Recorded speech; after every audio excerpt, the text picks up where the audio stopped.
What is up, everybody? Welcome to Hellbent Holler Live. Let us know you can see us and that you can hear us, and we'll get started with the show. That's pretty badass. So, did you like that intro? Yeah, I think that's pretty cool, man. Yeah. So I think our sign's a little crooked here. Hold on. So that's not the only thing. OCD It's a little is crooked today. there we go. There we go. All right. How we doing here? I think we're going. I think we're live. Woo! We're good. So all right. Welcome, guys. So the protest is over. We lasted for a week on here. Jesus. The protest has ended. We gave in and we actually got StreamYard back because we had such a terrible time last week. It was horrible last week. Wow. Yeah, we had a rough time last week with the streaming because we couldn't put up y'all's comments. We couldn't put anything up. People were like super chatting us. We couldn't do anything with that. We're pretty vain. We usually watch the show in its entirety, like as soon as we're done. You're not supposed to tell people that. Oh, we just do. So, and we didn't even watch last week. So we were just like, I just can't even stomach to see it. We do have to warn you guys ahead of time. Yes, the blue hair is back, but the roids are back too. Jesse's in the I'm back on steroids. She's back. You guys remember what roided out Jesse was like, and we're back at that again. So we are so back, baby. We're so back, baby. Yeah. So I'm on steroids for a week.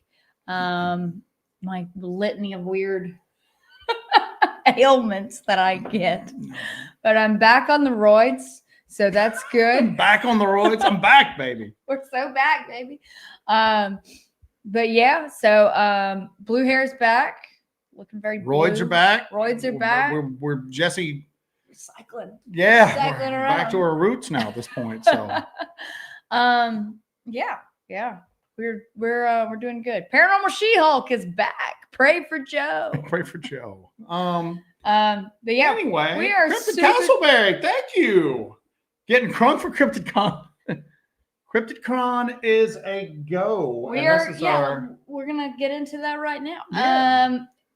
We kind of just stumbled into some of this. We went right into the roids. I guess we could have introduced the show. My name is Jesse. and the steroids. So this is the steroids. This is Joe. We are Hellbent Holler, and this is our weekly show we do every Monday at 7:30 p.m. Eastern, and it is a pretty casual hangout. We talk about steroid use and gorilla piss. What else? that's pretty much about it. That's about it. That's about it. That's the topic. That's the way we're going in 2025. Gorilla piss and steroid use. So so this is our little show we do. It's all interactive with the audience. And now that we're back on StreamYard, your chats will be showing up right there on the screen when we discuss everything. Cryptid Castleberry, though, thank you for that. So thank you so much. A shout out to Mackenzie. Mackenzie is one of our viewers. I wanted to give her a little shout out. I meant to do it last week, but we were in dire straits. We were struggling last week. Last week's probably the worst show we've ever done. Yeah.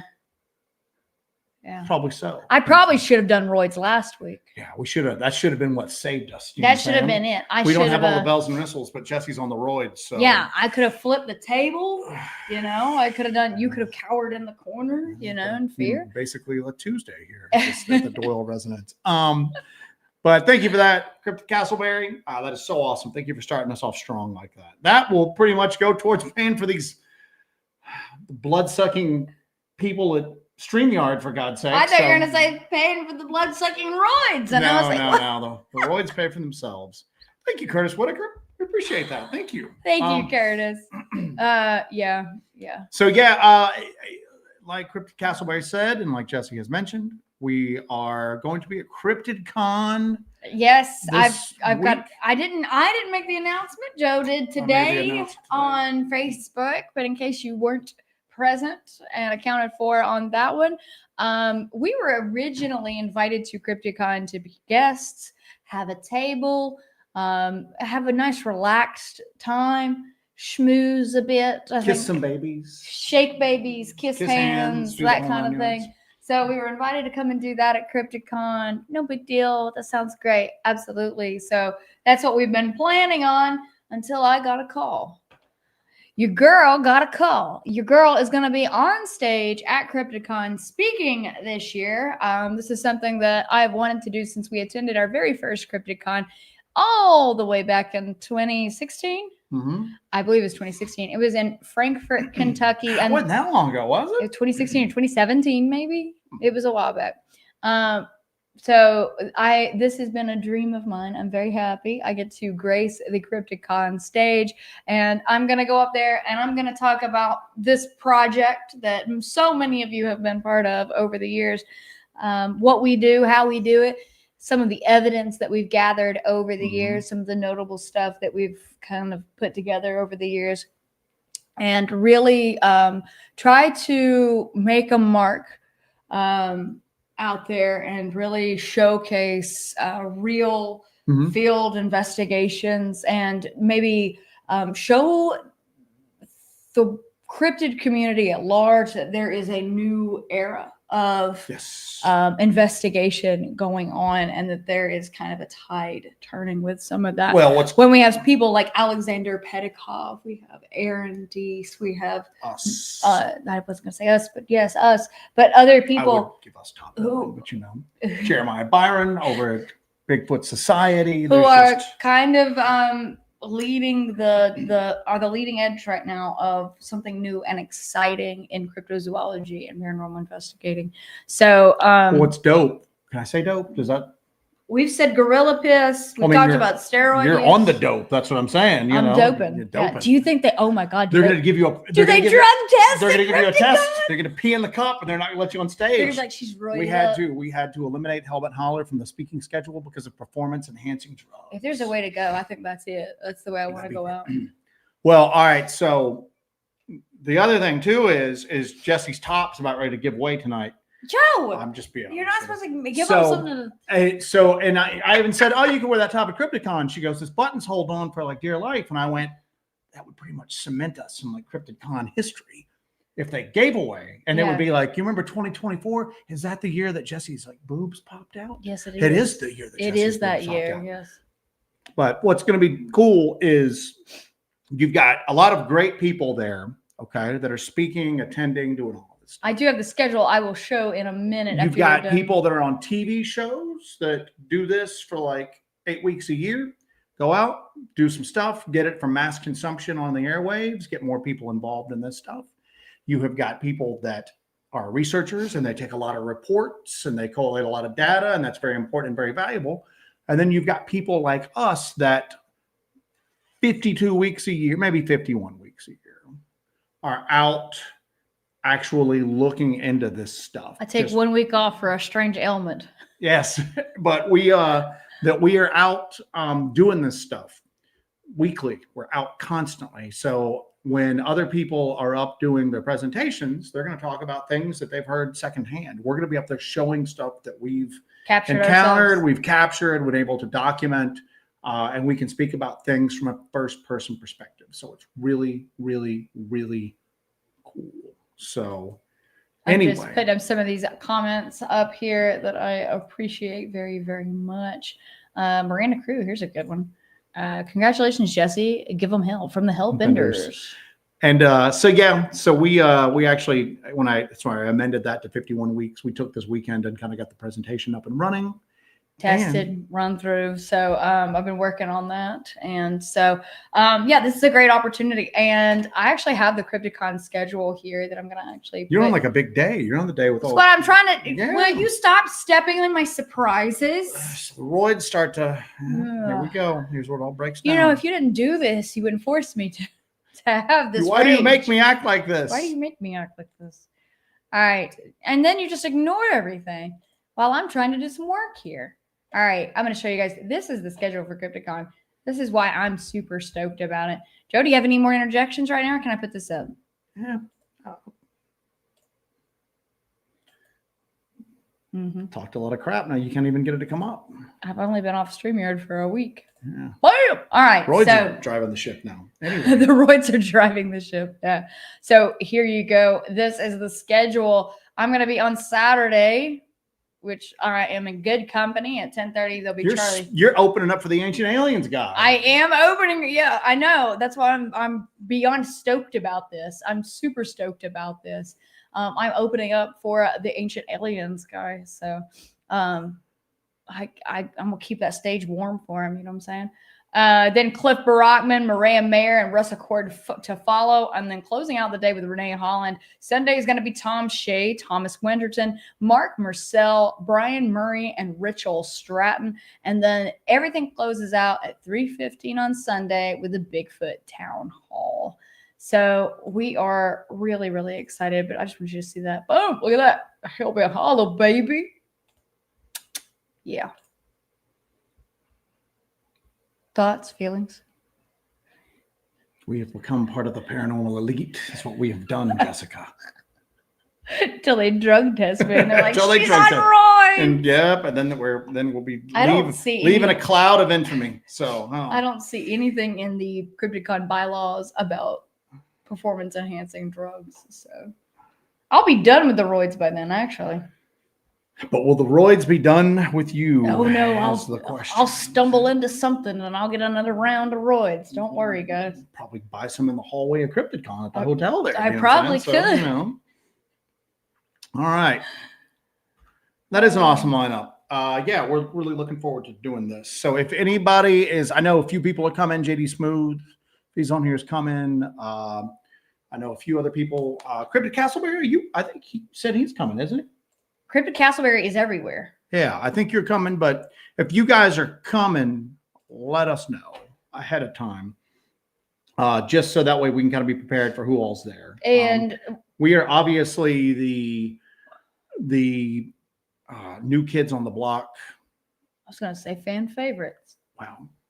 Column A, a little column B, but we're obviously the new kids on the block there, so we'd love to see some of the Hellbenders there too. Yeah, and so there is a map on. Let me tell this real quick, just because this is good. This is real good. All right, so I'm trying to find us on the map. I think they took us off the map. We're already off. We're done. I just got on. Why is Jesse on roids? So Jesse started coming down with like a bug or something like that. She wasn't feeling well, and she's like, I can't be sick for CryptidCon. So I have to talk for an hour. So she's like at home, like chewing like garlic, raw garlic, and like friggin' soaking and like, and like hot baths and like doing all of this stuff. So then she went to the urgent care. I'm having bone broth with turmeric. I'm going nuts. So she ran to an urgent care, and she was just like, she went in and she's like, listen, I'm coming down with something. I know it. I've got this big thing in a week that I've been waiting years to do. I can't miss it. Oh, God. I need to get out ahead of this. I need you to help me here right now. And the doctor's like, well, your symptoms are just starting. We don't know if what you have is like, I can't even test you, bacterial or viral. So we don't know what to really do for you. But, and Jesse's like, you don't understand. I've got to be okay for this. I've got to do something to be able to combat this and be able to be on stage and be at the top of my game. I'm going to be speaking in front of a ton of people. I've been waiting for this for years. And the doctor goes, oh, what is this? Like, you know, something for like a doctorate, For a perhaps? PhD. For a PhD? You know, like you're going in front of the board. And Jesse goes, no, I'm speaking at a Bigfoot conference. And the doctor's just like, oh, okay. I think we'll just give you some steroids. And I went, you think they're steroids? He's actually called in like antipsychotic medicine at the pharmacy and went, hey, just put a steroid label on this medicine. Just mark out antipsychotics for this and crazy put broad. roids. So She's anyway. gonna come in looking for the roids. You just give her the antipsychotics. All right. So we call that a little funny slice of life story is what we call that here. So in the biz. All right. JD Smooth might be coming. Death Wish. I talk about the escaped monkeys. I know they caught one of the monkeys. I don't think the other caught the other. I saw a great meme. It was from it was Bane from, was it Dark Knight Rises or whatever, and it's him like in front of, in that other guy's face that isn't going to be in that they're crashing. I don't know, they're crashing something. And he goes, they expect one of us to be in the crash, brothers. Yeah, one monkey had to friggin' take one for the team. So anyway.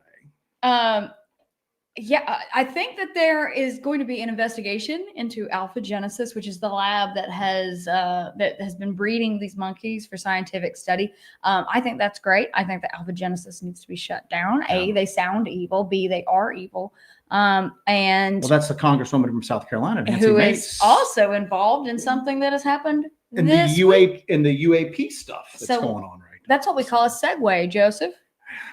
That's what we call a segue in the biz. So, Go isn't this ahead. much easier with StreamYard? Those blood-sucking. Oh, I was going to say something else before we get into this UAP disclosure business.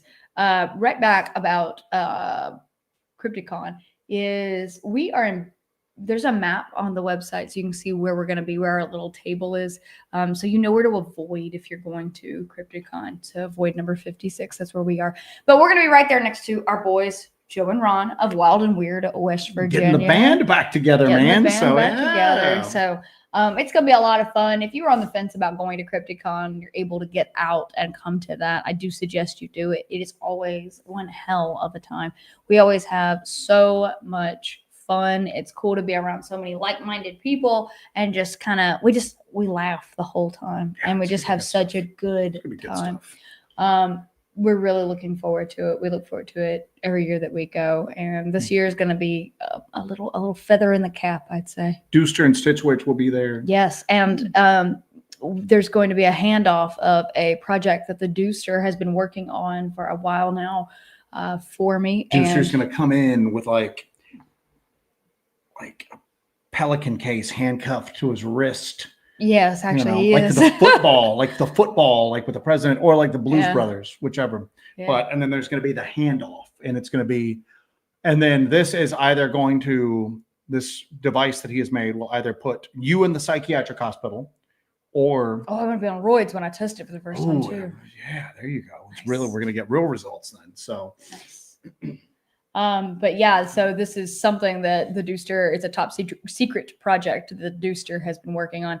He sent me a video the other day and I was floored. I almost made Joe wreck the truck because I was so blown away with how amazing this looks. This is going to be, as they say, a game changer. Mm-hmm. So this is for my contact project, and I'm really, really excited. It's nuts, man. I mean, I probably watched that video because I didn't see it till today, and I watched it like 3 times just going, this is insane. Hawk had said, any lab that experiments on animals needs to be shut down. I don't even know they were still doing that. Like, what the hell, man? Yeah. I mean, it's pretty, I understand that a certain...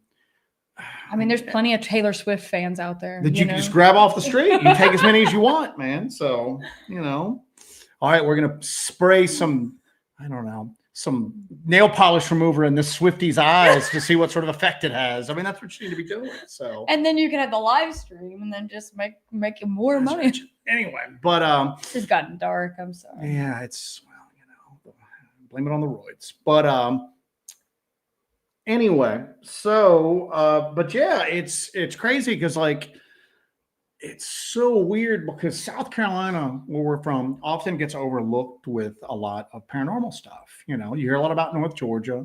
You hear a lot about Western North Carolina, Tennessee, places like that. And as far as like Bigfoot and everything like that goes. And then other phenomena as well. But, you know, South Carolina, what do you always hear about South Carolina? The lizard man. Isn't that where they got the lizard man? That's kind of what South Carolina is known for.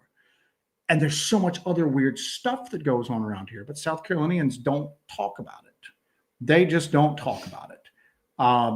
Even people that contact us were like, can we interview you? Can we do something? No, I just wanted to give you the information. That's all. You know, I don't really want anybody, you know, really kind of digging around here. Another thing is that, and which ties into something else I was going to say, is that there's been so much stuff going on in South Carolina. Like we got the escaped monkeys. There was a Bigfoot sighting. An emu escape also took place. Emu escape, but there was a Bigfoot sighting as well that took place that we talked about.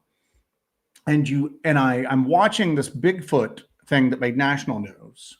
Oh, goodness. And the amount of people who have descended on that area, or at least talked about descending on that area, is like unfreaking believable. People in my IRL life, I had so many text messages from literally everybody sending me that story.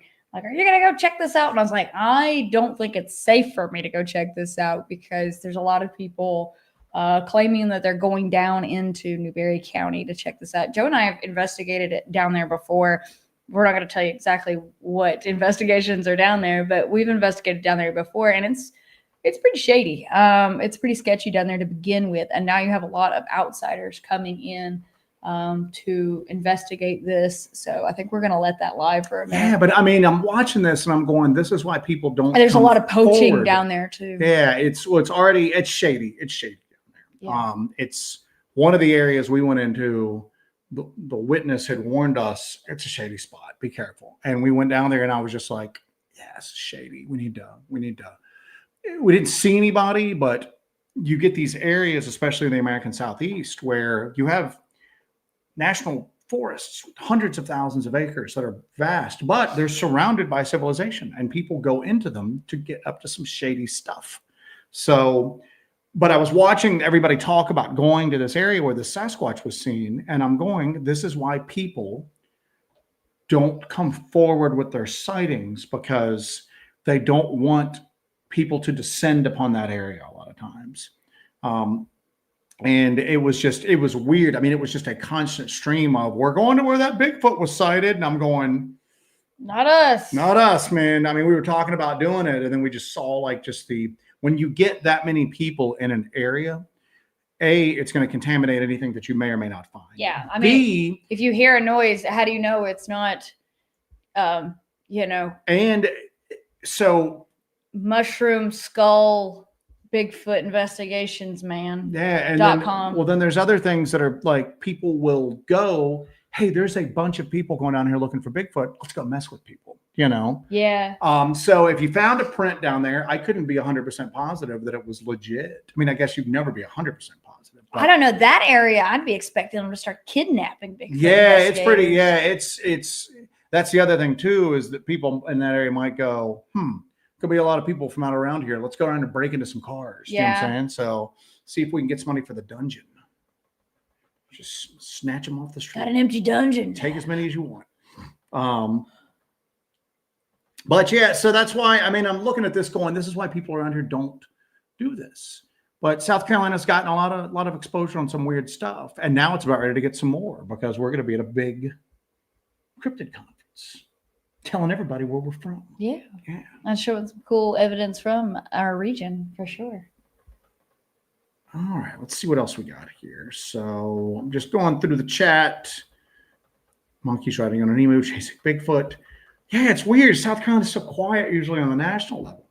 And then, bam, all those weirdness. You know what I'm saying? So Bonnie Blue said, like LBL and Dogman. Oh, I want to say something else about, so you got Bonnie Blue, like LBL and Dogman, exactly. Yeah. And then Julie Bug had mentioned Joe and Ron are awesome, my fellow West Virginians. Julie Bug also had some very nice things to say about us on the latest Small Town Monsters stream. That got back to us, Julie Bug. Thank you. We really appreciate it. So it's always good to have people talking about us on shows that ain't our own. So, all right. So the other thing I wanted to talk about tonight is, so we talked about Nancy Mace, the Congress. I don't even know which part of South Carolina she's from. Do you? She ain't the here. Carolina part, you know. Yeah, but I'm big ass state. Nancy Mace, the congresswoman from South Carolina who wants to look into alpha genesis, which where the place the monkeys escaped from. And I still go back to that, man. Who chose that name? You know, you could have like he was twirling a mustache. I'll tell you and that. he had like a white cat on his lap, petting Yeah. it, and then he did a maniacal laugh afterwards. But you could have very easily have gone with South Carolina Primate Studies something. You know what I'm saying? Center for Primate Studies. You know, Center for the Advancement of Primate Studies. See, I should be coming up with these damn titles. I wouldn't have gone. I don't know. Let's get something vaguely sinister, like Alpha Genesis. You know what I'm saying? That's like some Resident Evil stuff right there, man. So, but anyway, Nancy Mace is also involved with the UAP hearing that just took place, the congressional UAP hearing, where they allowed Lou Elizondo to speak, and then the Navy admiral whose last name I can never remember, and some weird dude from NASA who I'd never heard of before, and he was basically there just to shill for NASA.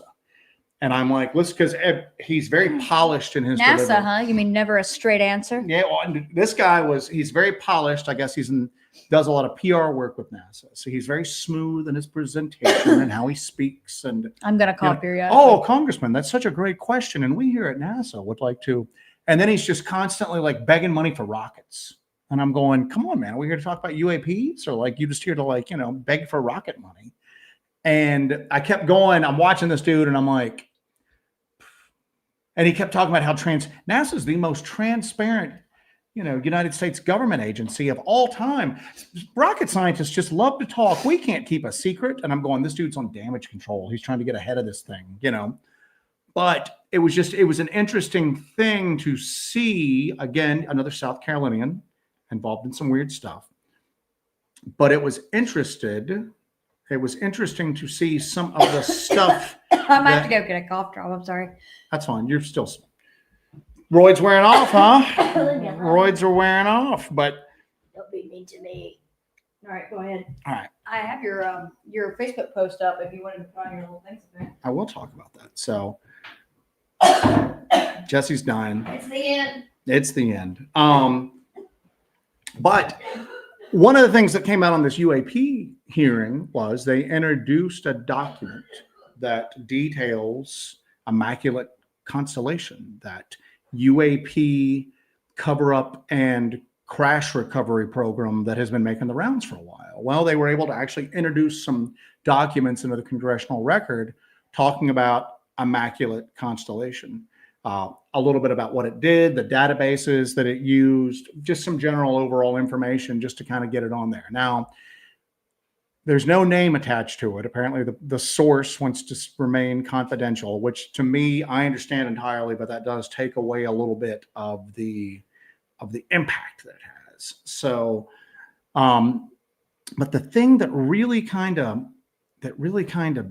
struck me about this Immaculate Constellation document is it lists some cases that kind of buttress up what Immaculate Constellation is involved with and everything like that. And these aren't the typical tic-tac, go fast, gimbal videos and stuff like that. It's things that you've never really heard of before, or you've maybe heard alluded to before. Intertwined with a lot of these are what they called biological effects and unique emissions. They had it broken down into types of UAPs or UFOs, boomerangs, triangles, orb, just all of this stuff, and how they had apparently Immaculate Constellation has such a huge data set of just encounters and experiences and sightings and just run-ins with these things, whatever they are, that they're able to see some real patterns that have eluded a lot of people. And certain types of UFOs, UAPs, or whatever, statistically cause different types of effects on the people that encounter them at this point. But what was interesting was I went through and I looked at everything that was mentioned on this document. I'm going to share this. Yeah, I got it here. So, and basically I put it on the screen. Okay, what I said is, It's This fuzzy is just a little shot of Can you Joe's see it? It's face. fuzzy as hell on mine. Man. Oh, is it? Yeah. I don't know if people can read I can't that. zoom in on it. Maybe I won't share it. Maybe you people don't get to see it. I basically just say I don't post on Facebook a bunch. Unless it's for like selfish shame, like I can't even talk tonight. Selfish like promotion that I do. I do need a cough drop. Give me one of those. Here you go.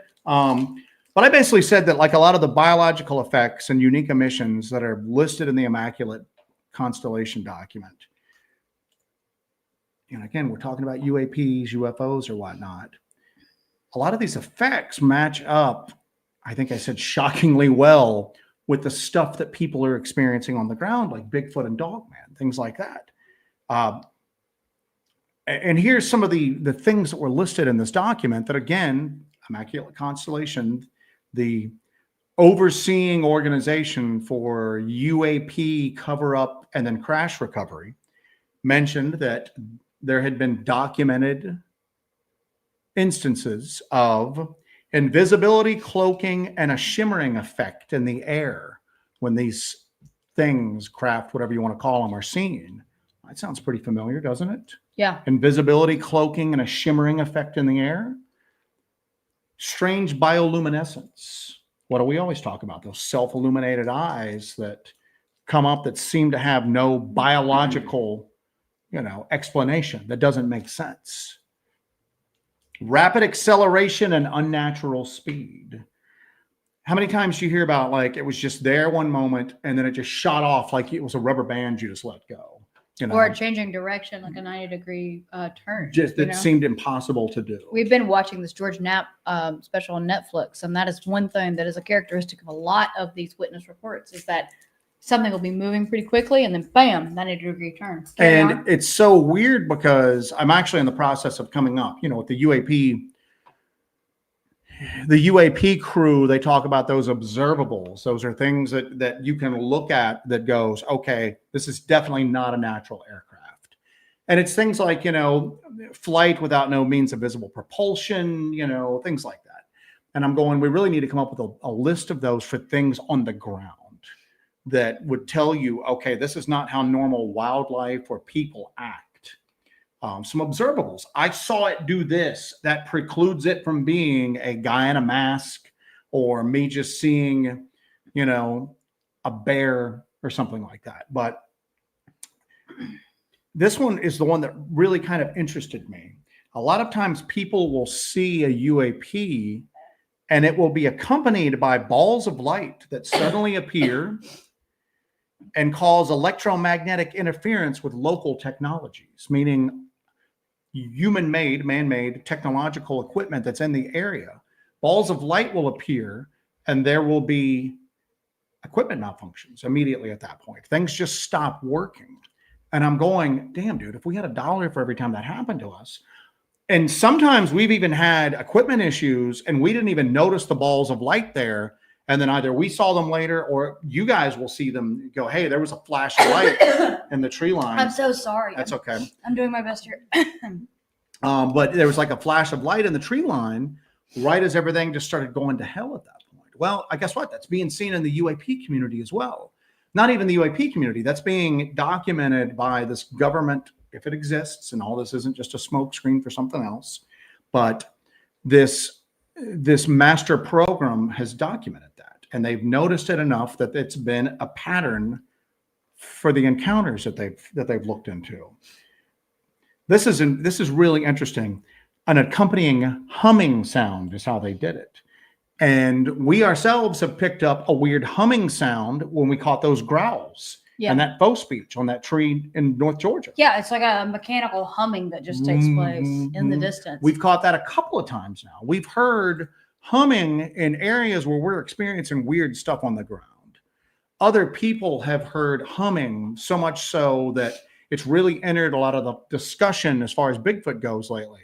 Just this humming sound that people get that we've recorded. It exists. It goes beyond just campfire stories. We've got it on, well, not tape, but on digital audio recorders. We've recorded that. Well, that also seems to accompany otherwise completely silent UAP activity. A weird humming just kind of appears in the vicinity that they can't find a source to, but it's happening at the same time while they're having this encounter this experience with UAP technology, if it's technology, if it's not something else.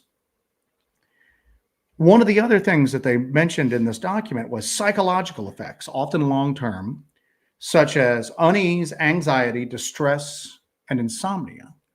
And I'm going, basically the zapping effect that everybody reports in Bigfoot encounters. And often misidentifies as infrasound. Yeah, and this, you see a dog man, it's going to be scary enough, but people talk about how they have this profound, like, fear that just goes far beyond what they seem to be seeing at that point.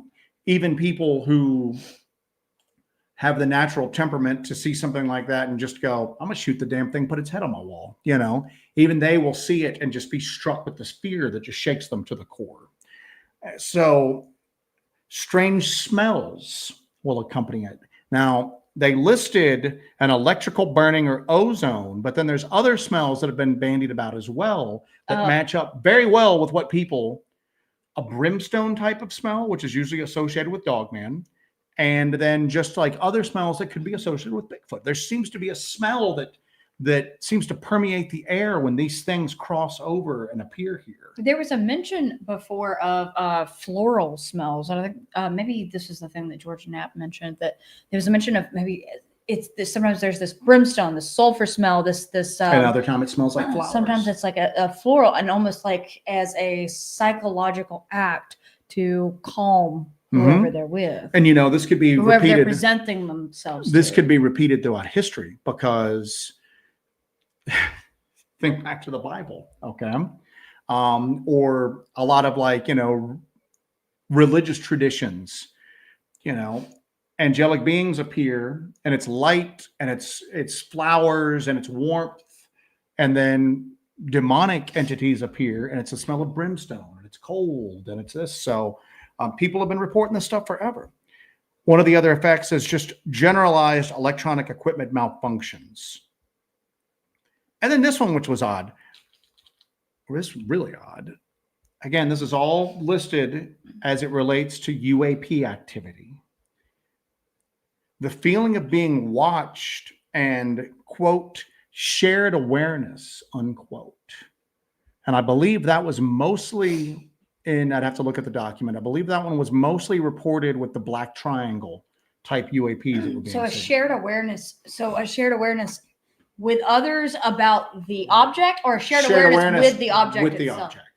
That's very odd. What does that tie into? That ties into both Sasquatch mind speak, okay, and the shared awareness that seems to occur when people have these dogman encounters. I didn't say anything, but I knew that it was telling me I could take you if I wanted to. You're so small compared to me. Yeah. If I decide to kill you, there's nothing you can do to stop me. You share a point of commonality between what it's thinking and what you're thinking at that point. And I'm going, that's the real kicker, because if this is a machine from another planet, how are you sharing awareness with basically what just amounts to like an extremely advanced space shuttle? You wouldn't be, okay?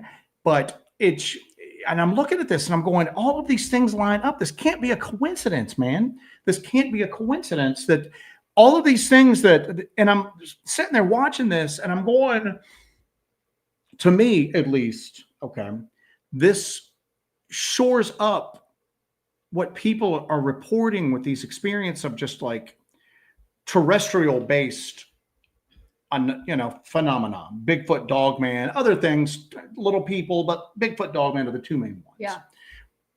And I'm going, so the government people are seeing a light in the sky and they're reporting all of these effects. And the government's taking it seriously enough to God only knows what they're doing behind the scenes, you know what I'm saying? But it's obviously they take it seriously. Yeah. But then somebody goes, I had a Bigfoot sighting and I let's just call it a shared awareness occurred. And they're crazy people. You know what I'm saying? They're like crazy. an interconnectedness with whatever this is. Well, yeah, you know, and it seems like that it's thrust upon them. It does not seem like it's a naturally occurring thing. Obviously, it's not naturally occurring because the person involved in the sighting didn't start or stop it. But so it's a non-consensual mind connection, I guess. Yeah, and what's weird is I'm looking at it going, this is like big. This is really big. I mean, obviously it's big for UAPs, but it's big for the stuff that we do and that all these other people have reported. You've got government validation that something from somewhere else is doing this stuff. Okay. Boy, if you heard anybody else talk about this whole thing, it was a big nothing burger to everybody else. No, well, but here's, and I kind of see why that is. And I understand that this is a extremely complex and it's an extremely nuanced phenomenon or a group of phenomena. And that's the other thing too, is that not all of these types of UAPs, they may not come from the same place. There may be creatures that we see that look like Sasquatch that we look at and go, that's a Sasquatch, that's a Sasquatch, and that's a Sasquatch. And they all three might have 3 different origins. Yeah. We're just perceiving them as being the same creature because of physical similarities. But I'm looking at this going, this is big, man. This is big. You've got literally, it's being introduced into the congressional record. But I see why people are saying it's a nothing burger, though. Because again, it's a nuanced thing that's been going on since the dawn of time. And it's been covered up at least for the probably past 100 years by our government at that point. Probably much longer back that by other organizations like the Vatican and other maybe European countries that have stretched back much further than the United States do. But it's not going to get uncovered in the matter of a couple of years because obviously there's a faction still fighting to keep it, at least one faction. And that's something else I want to get to. The Collins elite. Yeah, but I understand that it's not going to happen overnight, but I also understand that for the general public, it's a lot of trust me, bro, going on. And like, it's coming. It's coming. It's a lot of trust me, bro. I can't tell you how I know this, but I know it. It is starting to sound like that drunk dude at the bar, who's just got a bunch of BS that he's telling everybody around him, and he can't back him. That trust me, bro. It's just a trust me, bro thing. We do need something like, when I say we, the greater community that's involved in this stuff and want to see answers, we need some meat on the bone, man. We need a banger to come out. Okay. We literally need somebody to come out and go, this is where the UFOs are, Yeah. And the Surrealist says everything we've seen from the UAP congressional hearings have been cool story, bro, level of tales with no evidence. Well, but here's the deal. You have to start looking at this and go, the pedigree of the people that are involved, okay, are usually, you're not given to like overwhelming flights of fancy when you've been able to work yourself into a position like that, okay? And obviously their words know better or worse than anybody else's, but it's generally when people have come forward and said, I used to work for the government, this is what I experienced, their background's a little murky. You can't really, there's some gray area there, okay? And people like Bob Lazar, sometimes they can go, well, they erased my past. That's not happening right now because of the number of people that are coming forward and their paths, they might try to like do a hit on them afterwards to like, There are a lot more alleged whistleblower protections in place now than when Bob Lazar first came out. Exactly. Well, but at the same token, though, it was easier to, in a way, it's easier to cover up stuff now, and in a way, it's harder to cover up stuff now, too. But that's what has got me going. We know that there's something there. Right. We've experienced stuff firsthand. Yeah. Okay. No idea what it is. No idea what it is. No, but it's obviously something not selling anybody a story beyond our understanding. We are not the spokespeople for the Venusian coalition that wishes to contact Earth. We're not trying to start we should start a church, though, now that I think about it. A cult. We'd be pretty damn good cult leaders, I think. A cult. The lines are blurred. Yeah. Why you want to put labels on my thing I got going on here? I do have an You're just the enforcer, okay? So, But at least for the next week, I am, yes. for sure. I saw a very interesting theory that kind of shook me up a little bit. Somebody had mentioned, they've suggested that this immaculate constellation thing, that if we find out about what this is, what is actually out there, that it could tear down our concept of everything, right? Whether it be religion or society or anything. That's kind of the theory on it. Well, somebody said, what if it is known that there are actually human beings across the galaxy, and that we're the forgotten cousin kind of thing. So we're the lost tribe. Ooh, And we're the lost tribe. And if we are contacted, it's lights out. And look, it never ends well for the lost tribe to get contacted. Yeah, well, no, it doesn't. And I would think that in this case, the more similar we were to the more advanced culture would probably go worse for us at that point. Mm-hmm. You know, yeah, I could see that. That's interesting. Yeah, it's very interesting. EDP said he'd join our cult. But my thing is this: is that you've got the pedigree of all of these people, and you can't deny that they were in a position to know. And then you go back to this and you go, well, they're all disinformation agents. All of them are still working for the government. All of them are still, and you do have to admit, a lot of them are still sticking to their oaths and sticking to their non-disclosure agreements. And they're very much being careful with what they're saying. Right. Now, part of them too, I think that goes back to that a lot of these people have served the United States and its people for most of their adult lives. And they're going, I think they also realize how nuanced it is. Yeah. And maybe you don't want all of this getting out. The other thing is this that I think is interesting. Maybe there's no one singular answer. Okay. Maybe that's why this thing is so complex and it's so hard to kind of, break down for the masses. Maybe there is a hangar out there somewhere in Dayton, Ohio, where they have a legit, honest to God flying saucer. And they've cut their way into it and they go, it works on an anti-gravity engine. This is it. We've got the bodies over here. One of them managed to stay alive for 6 months. It ate strawberry ice cream. We tried to assist it in making contact with a civilization. We were on, That's what we've got. That's what's going on, guys. And then there's another government organization that is stovepiped and kept away from that one that goes, that's not it at all. We are basically taking 5,000-year-old scrolls, and we have entered into communication with these things that our ancestors have dealt with since mankind, crawled out of the, basically since mankind existed. And they're supernatural. They are malevolent. Every time we try to talk to them, things go wrong, and they are actively trying to gain a foothold in our reality. And that's why we didn't want this information out, because the more people that are aware of them, the easier it's going to be for them to get here. Yeah. And then another group comes out and goes, I don't know what these dudes are talking about, but there is a species of intelligent, beings that exist right here on Earth, but they're very difficult to see. And they've always been there. And somebody else goes, I hate to throw this on you guys, but there's also a civilization that exists underwater that we've been in contact with, and blah, blah, blah, blah, blah. Maybe there's several things going on here, and there's not just one.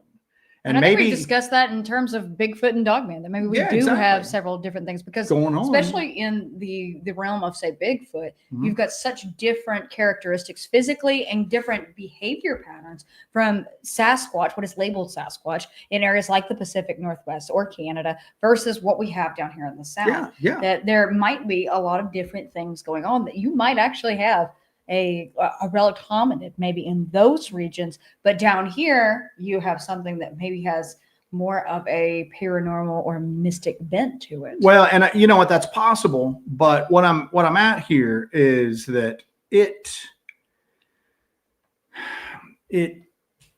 that might be the problem that they have on how do we tell people this, because one thing's hard enough.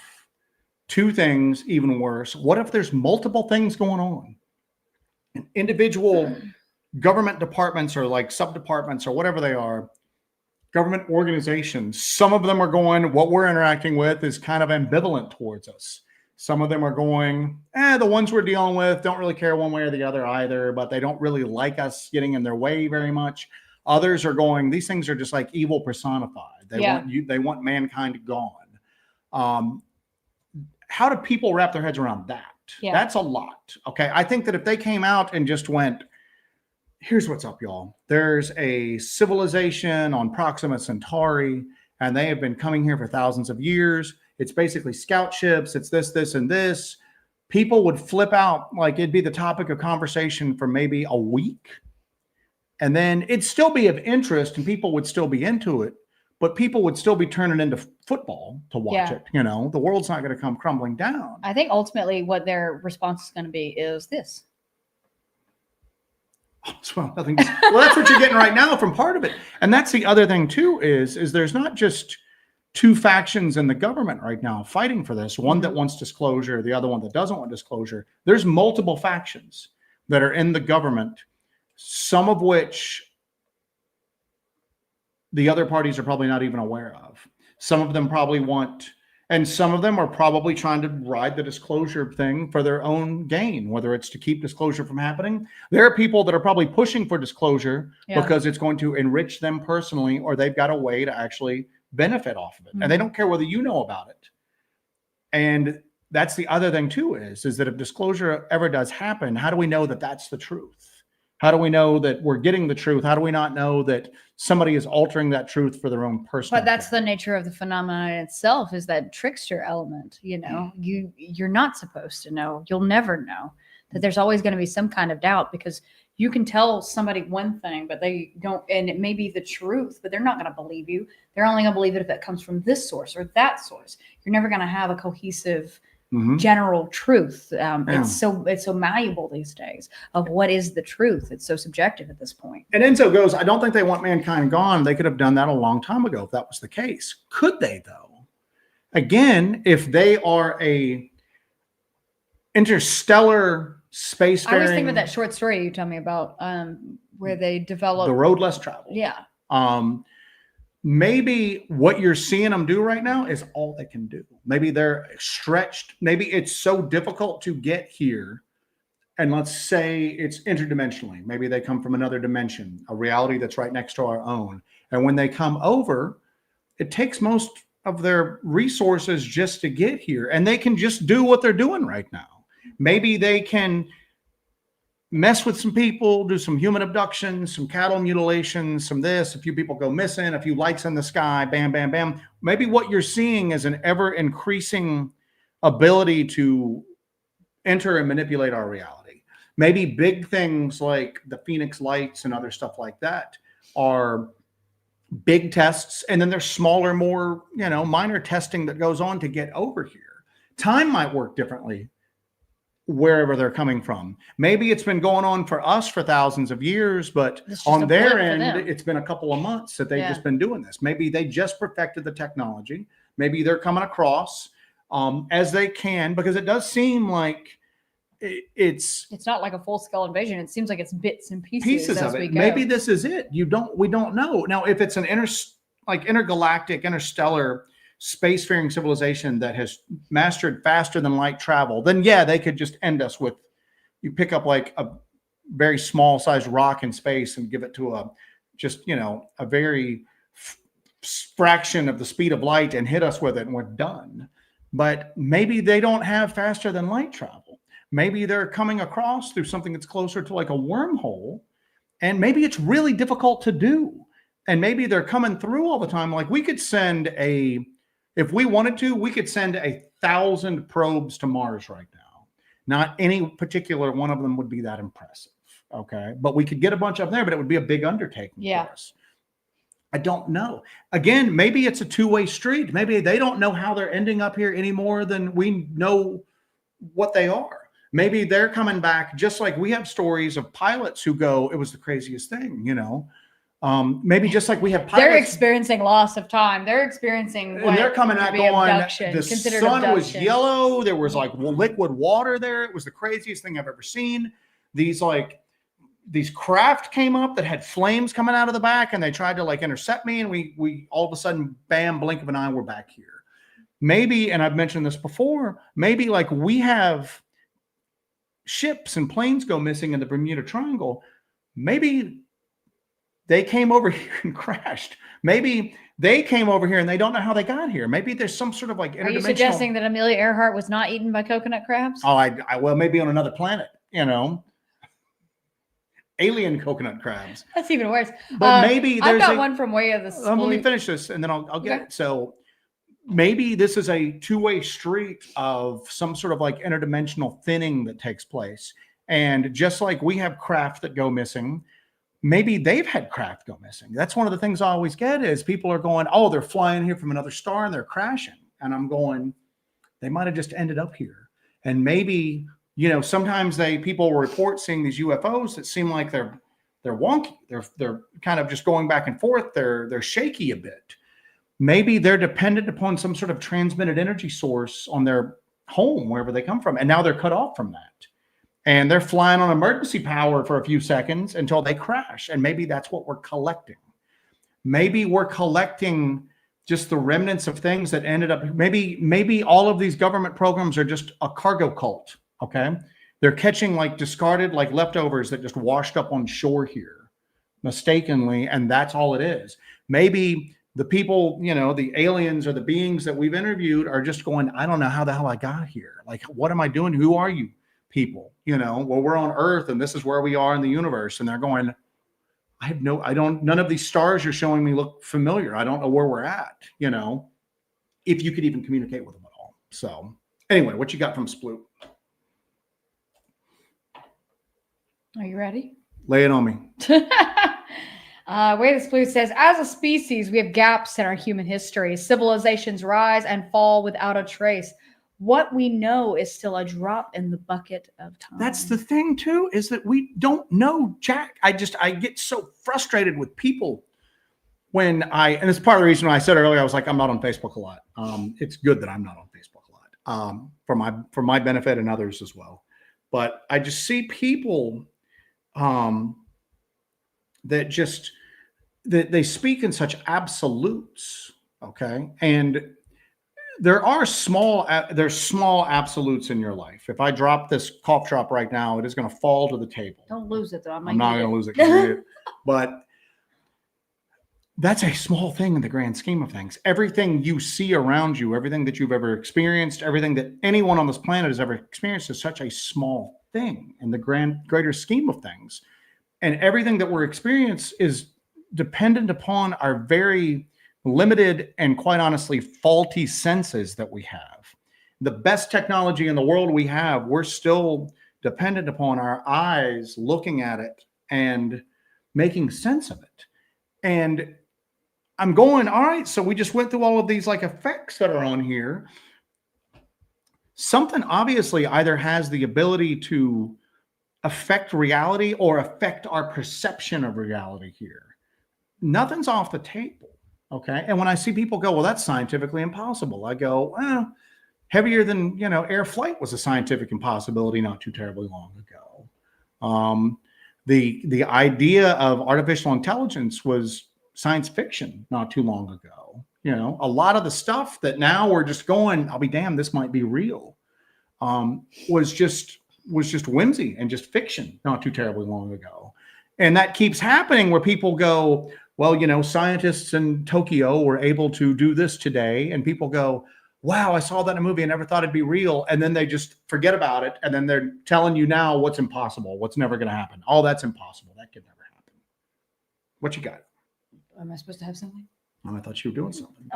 I was communicating with spinning some plates here, buddy. Gotcha. Yeah.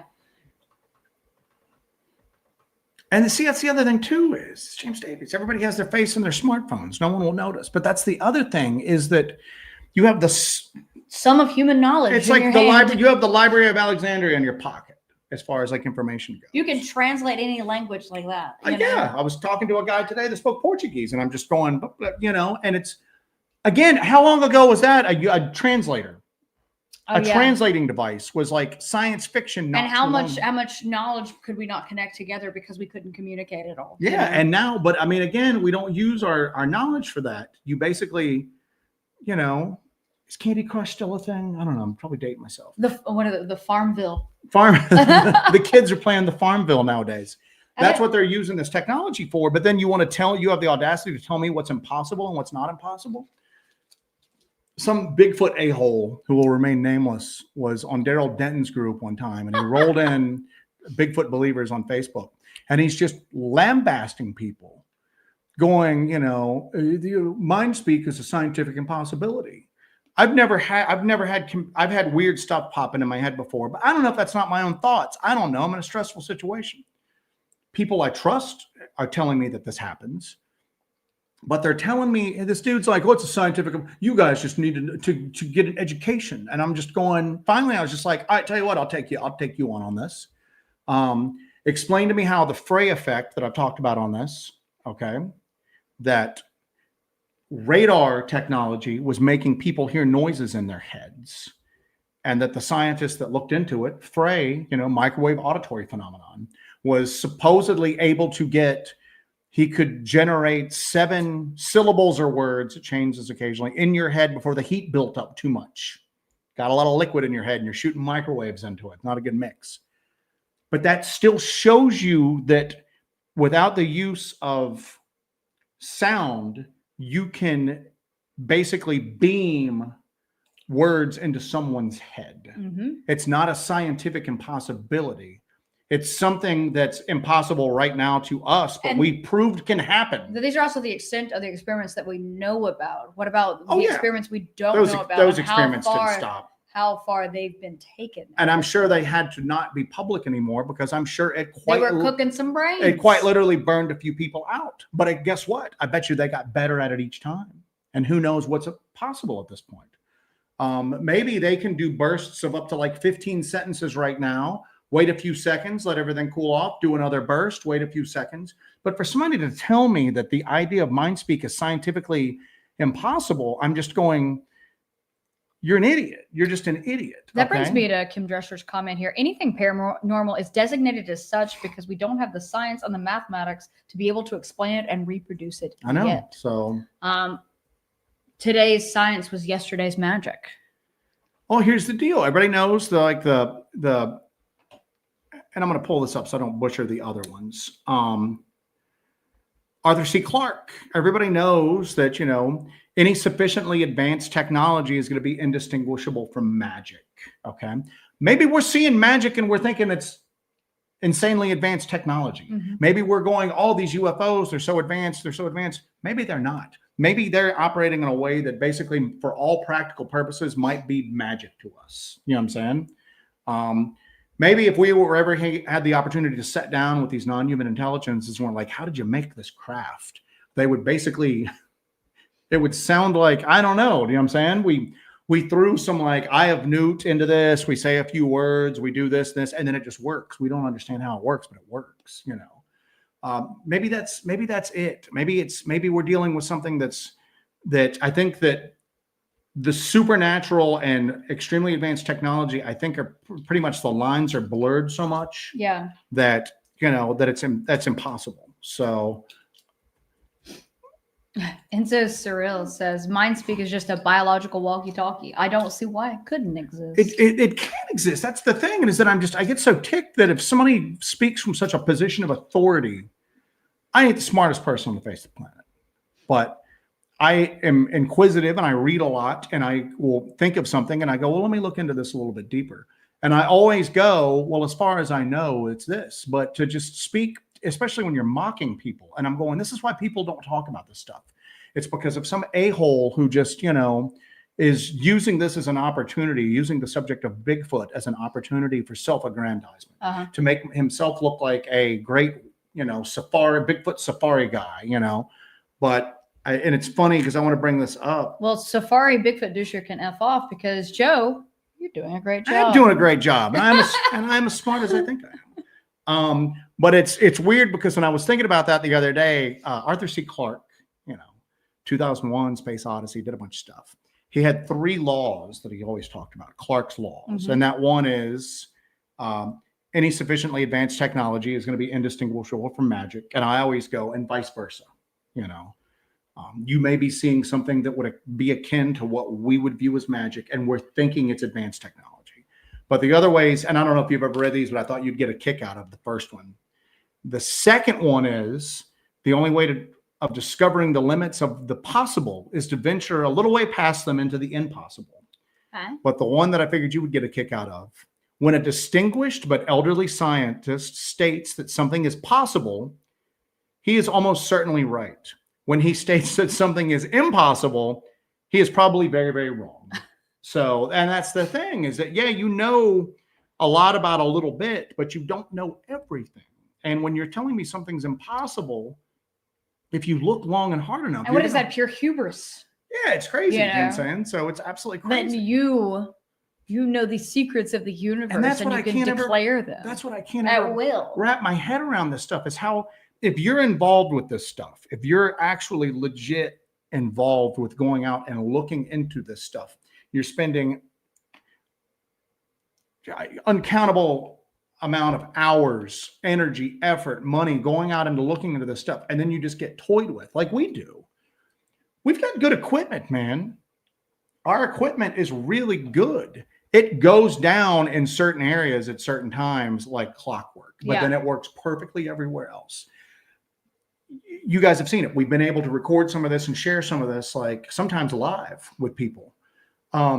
That's a humbling experience. I don't understand how people get involved with this stuff, and then there's ego involved with it. Okay. And that makes me think they've not really encountered this stuff, because you would not walk away or with not really given a lot of depth of thought to it. You know, Or they not haven't really thought deeply about this, because, you know, I think when you first start out and you have kind of a baseline knowledge of everything, you're like, oh, you have your theories and you stick with them and you go with them. But then as you actually learn more and you see more and you see the magnitude of the information that's out there and the information that we don't know, the things that we don't know, and then you experience these unexplainable things, then it blows everything out of the water. You have nothing. You know nothing. Mm-hmm. Well, and that's the other thing too, is that it's just, I look at this and I just think a lot of this is just people latch onto the Bigfoot topic because you can't prove anything and you can't disprove anything. That's true. And therefore, I can just sit here and just talk out of my ass about stuff. And somebody out there somewhere will go, he's a Bigfoot expert, you know, where I'm just going, I don't know what's going on out here. It's weird. It's a step ahead of us. And that seems to be the case for no matter anything we look into. There's a lot of similarities that people seem to gloss over, because it now all of a sudden, instead of just talking about Bigfoot, they've got to talk about all this other stuff. But I just don't see the ego that gets involved with this. This is such a humbling thing to be involved with, and it's such a frustrating thing to get involved with. And anybody who just sits there and looks at me and just goes, I don't know, man. I don't know. It doesn't make any sense. I don't know, but it's there and it's real. Those are the people that I just go, yeah, this person gets it. This person's like, you know, this person's on the journey like the rest of us are. Yeah. Okay. If you're going to spend all your time telling me what's possible and what's impossible, I'm going to immediately just go, this person's a freaking idiot. And I'm done with them. You know what I'm saying? Yeah, I'm done with them. And I don't think we're going to come to any answers in our lifetime, honestly. You know what? Here's the deal. I don't think that's the case. And again, I don't think that let's take UAPs, for example. And I think that, I don't know, man, there's so many different possibilities. I think UAPs and UFOs are more easily digestible by the general public, because people approached it as being really scientifically advanced people, let's just call them people, from another planet that just got into like advanced rocket ships and, you know, traveled here, and they got out. Now they're walking around because people can digest that. They go, well, we flew to the moon. People got out and walked around on the moon. It's possible, you know. And I think for humanity, especially 21st century, like American culture humanity, it's easier for people to digest that and come to grips with it. And it's also removed. They come here, and maybe even if they do bad things, they leave and they go back home. The idea of Sasquatch, Dogman, all of that, these things seem to have a more, even if they're not from here, they seem to have a more semi-permanent kind of thing going on. And now it's not just something flying here from Zeta Reticula and landing and then going back. It's something that's in the national forest that's right down the road from you. And that person that went missing, maybe there's a not so good explanation for it.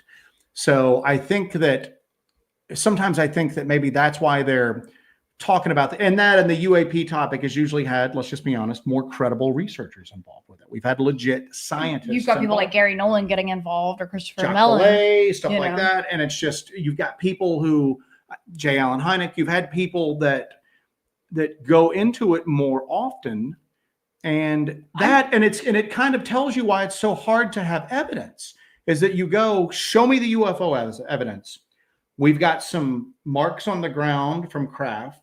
We've got some this and this, and this is going on, and this is going on, but we can't find it because they're very technologically advanced. That makes sense to me. Show me the hardcore evidence for Bigfoot. Well, we've got some footprints and some hair that's debatable. We've got some video and some audio that's inconclusive. And people are like, if there was a monkey in the woods, we'd have one. Yeah. You know what I'm saying? So therefore, none of this exists. So none of this exists. So I think that people are able to They believe in the possibility of an advanced technology in terms of And nuts they- and bolts, and- but they don't believe in an advanced technology in terms of a biological technology. Well, I think that that's what, and again, that's what's so cool about how the fact that they're talking about non-human intelligences. And during this last congressional thing, people are like going, when David Grush was here, he talked about interdimensional visitors. Can you expound upon that? You know, the fact that there's a sitting U.S. congressperson asking that question, and that's going into a congressional record that topic is even being discussed, is crazy to me. It's absolutely, it's bananas. That's a bananas topic.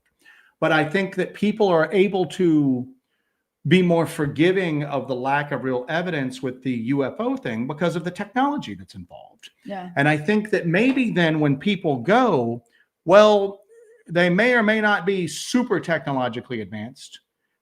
It may not even be technology as we know it. Maybe they're just able to control, maybe it's living plasma. They're able to control energy. Maybe none of this exists and it's some sort of like psychic impression that they leave upon us. But the fact that if that is what's going on and they go, you don't understand, it's not super advanced science. It's more akin to what you would consider sorcery or the supernatural. Then all of a sudden you go, well, maybe that's why we don't have stuff with Bigfoot and Dogman and hauntings and all of this other stuff, because you're looking for scientific evidence for something that exists outside of our understanding of science. So thank you, Vincent Ellison, for that. Thank you, Vincent Ellison. We appreciate that. I am very glad that we have a topic that you are so passionate about. I'm trying to carry it because I know your throat's hurting. Because I'm dying. Yeah, because you're dying there. I've been just shoving these cough drops into my mouth this whole time. Yeah. We got a lot of good comments here from everybody. Have you been starring some stuff? Let's I've go through started that. some stuff. I expounded upon it. Yeah. Way of the Sploot, our little ray of sunshine. Hey, Sploot, by the way, wearing your. I was wearing mine today. I had to get up to take a shower earlier. Yeah, I'm wearing Sploot. Sploot is a jewelry maker extraordinaire. And actually, this one is magnetic. Sometimes they, Sploot sends us stuff with like protective stones and all that into it. This one's magnetic. It's got magnetic properties to it. And it's got a dope like raven skull on it. The idea is that I can't really wear protective stuff because we don't want to drive anything away. We want to draw stuff in, ambivalent or negative, so we can document it, experience it. But the magnetic thing I'm going to wear to see if that will maybe counter some of the equipment issues we have, if that's magnetically driven. It might not do anything at all. We don't know. It's just a theory, but it was Sploot's idea, and it's a damn good idea, and we're going to do it. But we're going to roll with it. We're going to roll with it. I got a request. Sploot goes, if we were in the prison planet or controlling an experiment. That's probably out of all of this, the most depressing thing is that if we're just an experiment somewhere. Welcome to Prison Planet. But they can't even say his name, I don't think, man. We'll get I know. deplatformed. You just have to assume what that was. But there's a Reddit about escaping Prison Planet. Yeah, I had to get off of it. It's too depressing. These people are on the verge of just giving up all hope because of that. So it's horrible. It's horrible. I don't know if this is a prison planet. It's okay. There's still some wonder and some joy in this, But that prison planet Reddit is depressing. God. Stay off of that. And what do we got here? Our boy Michael. It would be of interest to try speaking with Thomas Winterton from Skinwalker Ranch, get his take on it, plus the possibility government's looking at what they're doing. I think government is looking at what they're doing. I think because it is so well known, the government's looking at what they're doing. But let's see some other things we've got here. Here's a question. Joseph Sage, here's a question. Do most people that end up finding strange tracks on the ground and hear unexplainable things in the woods also see strange craft? I don't think people that are having UFO encounters are seeing strange craft a lot of times. A lot of the stuff you're seeing right now, I don't know if they're craft in the traditional sense of the word. The balls of light that people are seeing when they're having weird experiences in an area that supposedly have Bigfoot might be the exact same thing as what pilots are seeing with a lot of UAP stuff. I don't know. I think we're putting labels on stuff because humanity, that's what humanity does. We label stuff. We divide things into little boxes, we want everything to have its like own taxonomy and know where everything fits into the grand scheme of things. And I think that we're dealing with stuff that there may not be we may lack the meat in our heads to be able to understand what some of this stuff is. Mm-hmm. Some of this stuff just might be so beyond us that we can't grasp it, and we're putting a label on it, and it's so far from the truth but that's how we label it. But I don't think that a lot of people that are having UFO encounters are seeing spaceships from another planet. And I don't know. And but you know what? There are reports out there. Stan Gordon's taken a few of them of like legit craft landing and Bigfoot getting out. But you don't hear that all the time. You get most of the anomalous light phenomenon that is seen around areas with Bigfoot. You see weird lights, and so I don't know. That might be the same thing. It might be completely different. I don't know. Sploot, if you have a website that people can purchase your wares, Sploot, please drop so. that in the chat, and we will share that for sure.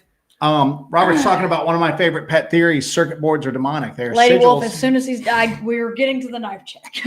We've got 5 requests for knife check. We'll get a knife check, but I always talk about that. It's that you are taking an established pattern, a rigid, predetermined pattern, and then you're putting power through it. And in one way, it's a circuit board, and you get results. And then the other way, it's a sigil that has been put in a very precise pattern, and you're putting intent and mental energy and maybe even spiritual energy through it, and getting.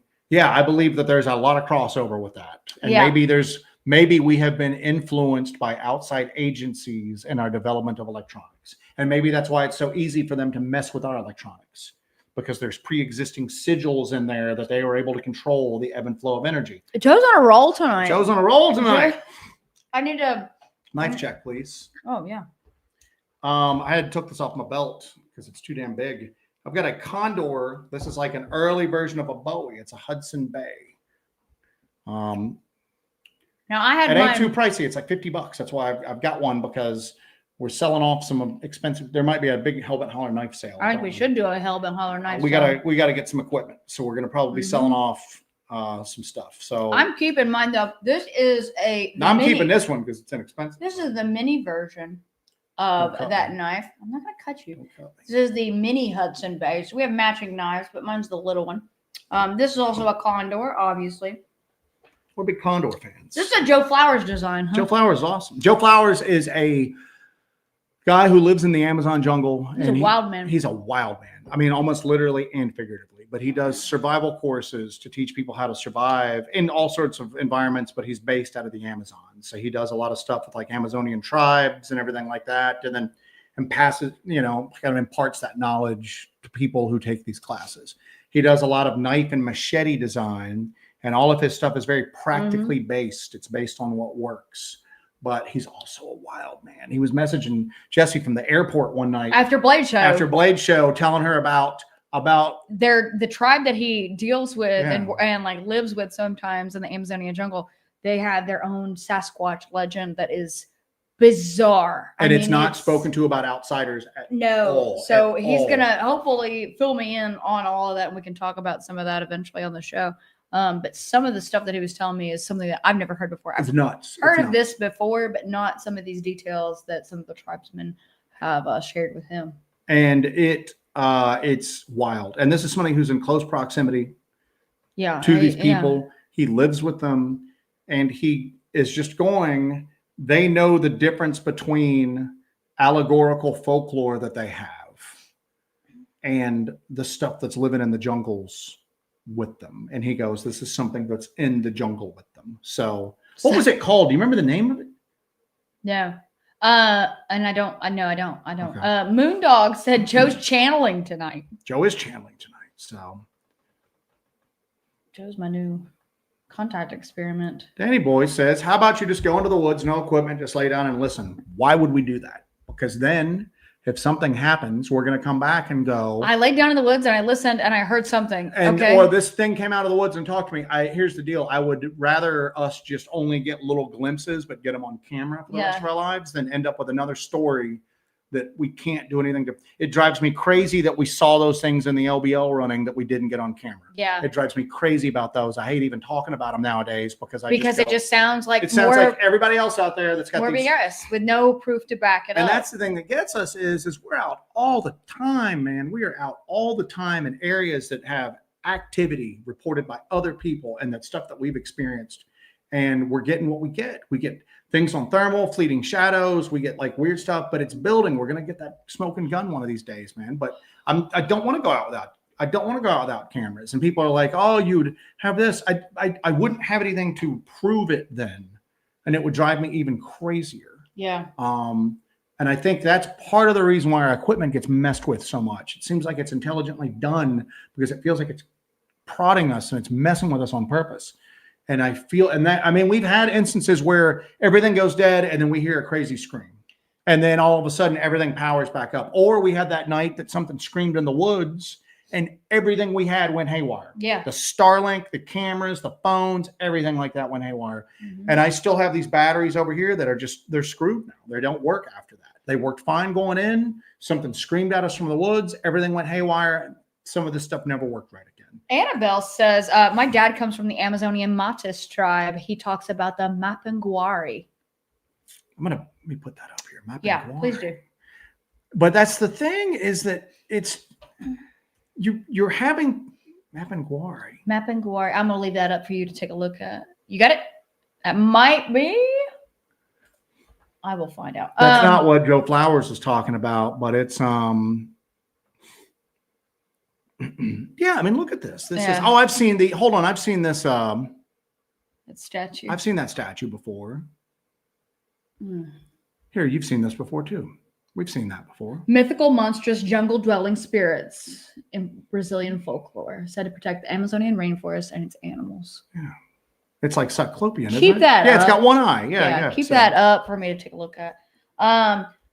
Michael. Oh, I'm sorry. Martin had just chimed in, just talking ahead. about Mind Speak exists. So, yeah. Hello, Martin. Michael Carrion says, any live stream from the con this coming weekend? Too far away to visit. I don't know what we're going to be able to do there. It's always a whirlwind. It's always a whirlwind when we do these. And it's gotten more and more so over the years, as we've discovered. We promised a lot of streaming from the last con, and we just couldn't get. We didn't even have time to eat or drink water. If it wasn't for the Dooster and D, all of our equipment would be gone because we were trying to get back from speaking, and we could not get back. And we were getting stopped every 5 feet because I don't know if you guys knew this about us. We are minor regional YouTube dog man celebrities.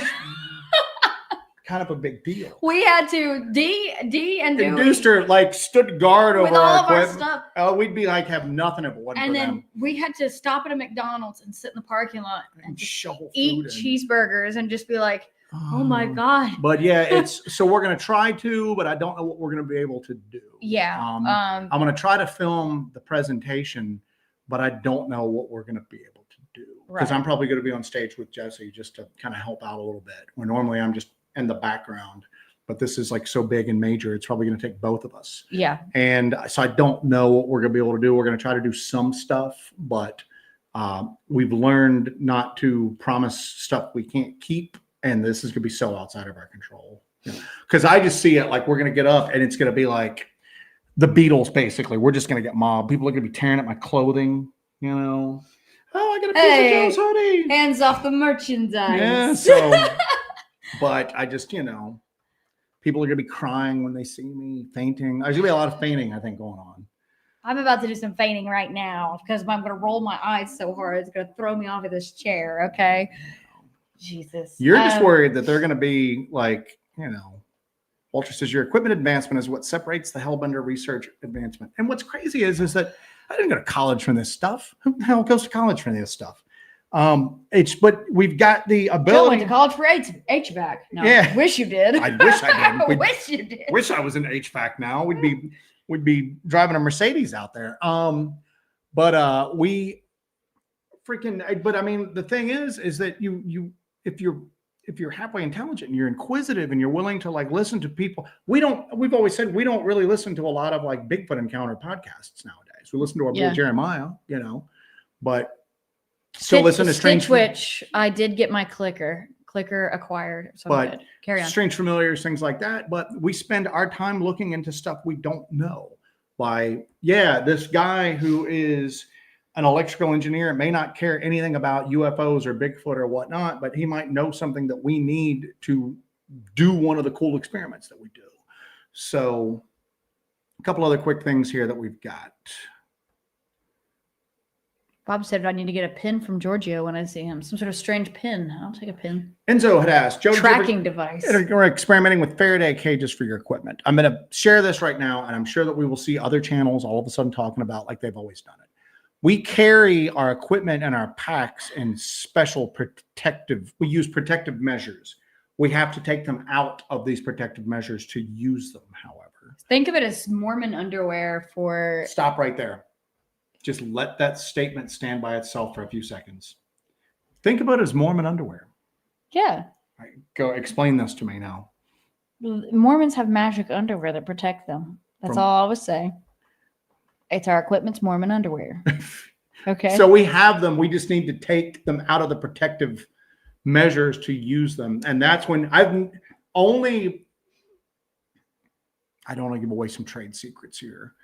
The only thing that we have ever pulled out and it's just dead is Jesse's thermal, but that's out and it's exposed and we're looking at something for that. But when I go in and I take the batteries out of this thing, they're generally pretty good, but I have to kind of have them out and ready a lot of times because the battery that I have out and it's being used will sometimes drain really quick. So it's a catch-22. We're constantly experimenting with stuff, but yeah, we are looking at stuff to do with that. Oh, and we're definitely unstoppable now. I got my first Temu order of random camera parts. That's going to be helpful. So we're going to be able to build some new cool stuff.